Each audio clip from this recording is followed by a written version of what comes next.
Good evening. We collectively acknowledge that Michigan State University occupies the ancestral, traditional, and contemporary lands of the Anishinaabe Three Fires Confederacy of Ojibwe, Odawa, and Potawatomi peoples. In particular, the university resides on land ceded in the 1819 Treaty of Saginaw.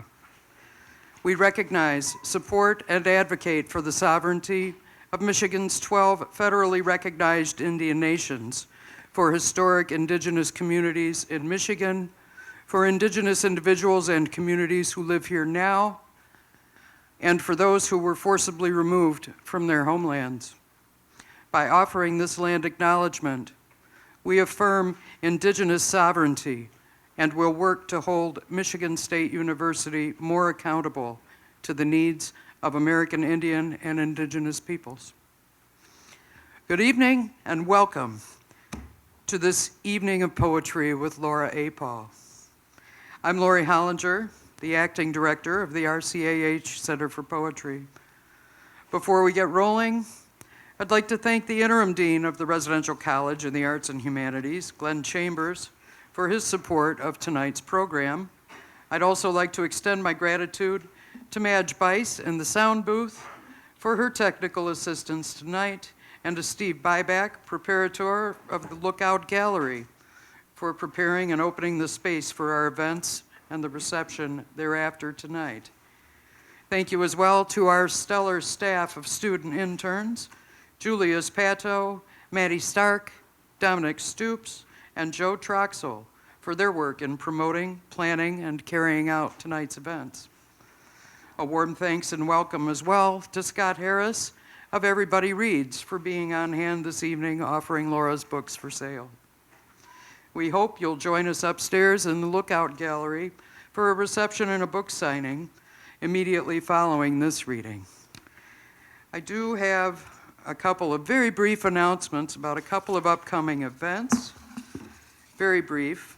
This Friday is one of my favorite events, Live Lit, which features the winners of the Creative Writing Awards this year, as well as many of the finalists for the Balocating Prize, which the winner of which will be announced very shortly.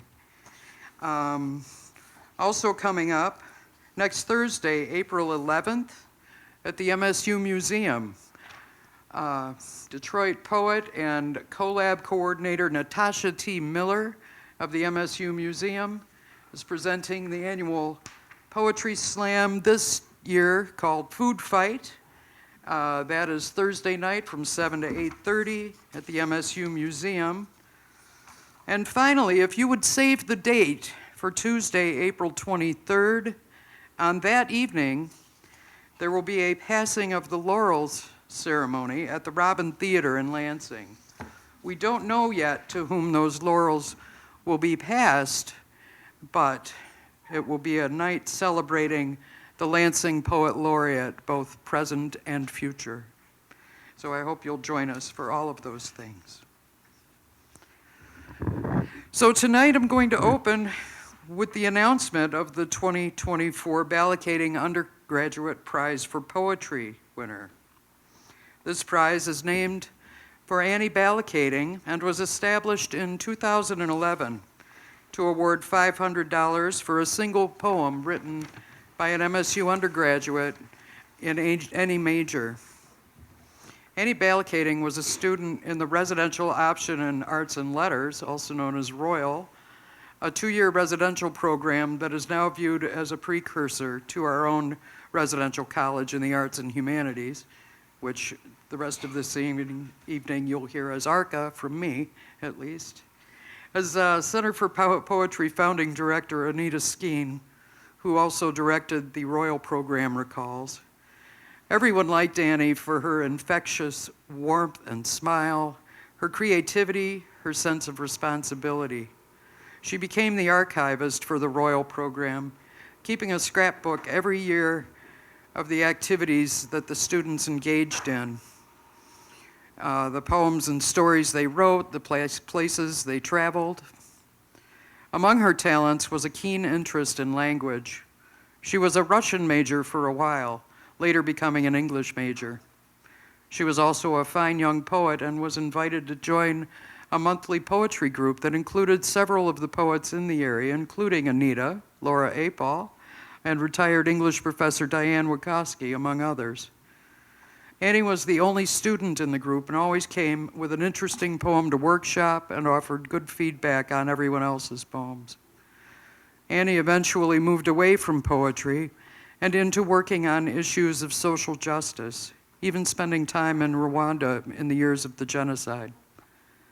We remember Annie with this prize tonight, not only because of her talents with language and her work on important social issues, but because when Annie heard that the RCAH Center for Poetry had been established, she was the first person to contact Anita, and she offered a $500 donation to help get it underway. At the time, she and her husband, Jeremy Couillard, another former Royal student, were living in New York City, where Jeremy was teaching Spanish in a high school, and Annie was a graduate student at the New School for Social Research. They didn't have much money, but they wanted to share what they had with a cause they believed in, promoting poetry at MSU, in the Lansing area, and beyond. Tonight and every year, we honor Annie's vivacious, creative, and altruistic life with the Annie Balocating Prize for Poetry, keeping alive both her memory and the encouragement of young writers at Michigan State University. This year's Balocating Prize garnered 83 entries from 33 MSU undergraduates in majors that ranged from actuarial science and advertising to creative writing, geoscience, integrative sciences, humanities, and theater. Entries were winnowed down to 10 finalist poems, and then they were sent along to the final judge, Gabrielle Calvo-Caresi. It's my honor tonight to present the 2024 Balocating Undergraduate Prize for Poetry to Julia Rudloff for their poem, In May. Final judge Gabrielle Calvo-Caresi had this to say about the winning poem. With its formal rigor and endlessly surprising imagery and detail, In May takes the body's relentless journey towards oblivion and makes a love poem, an elegy, a cartography of poetic possibility. I want to read more poems by this poet, a whole lifetime of them. Congratulations, Julia. Are you here? Yeah. All right. Come on down.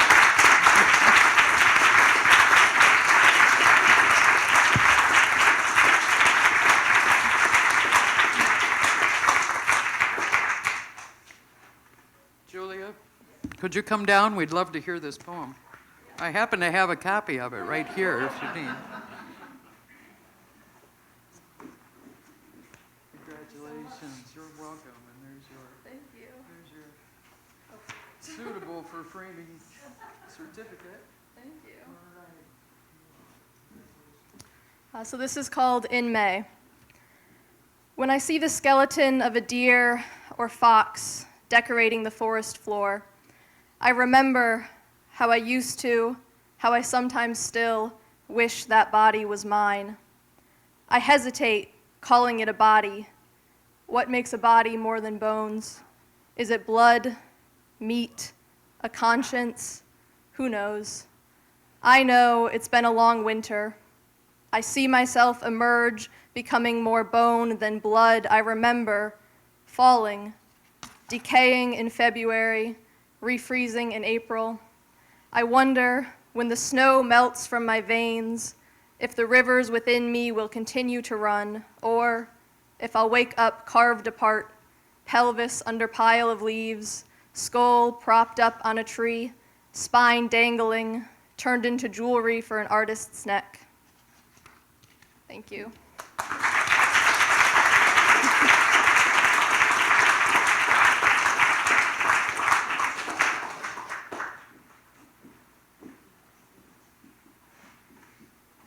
Thank you, Julia, and congratulations once again.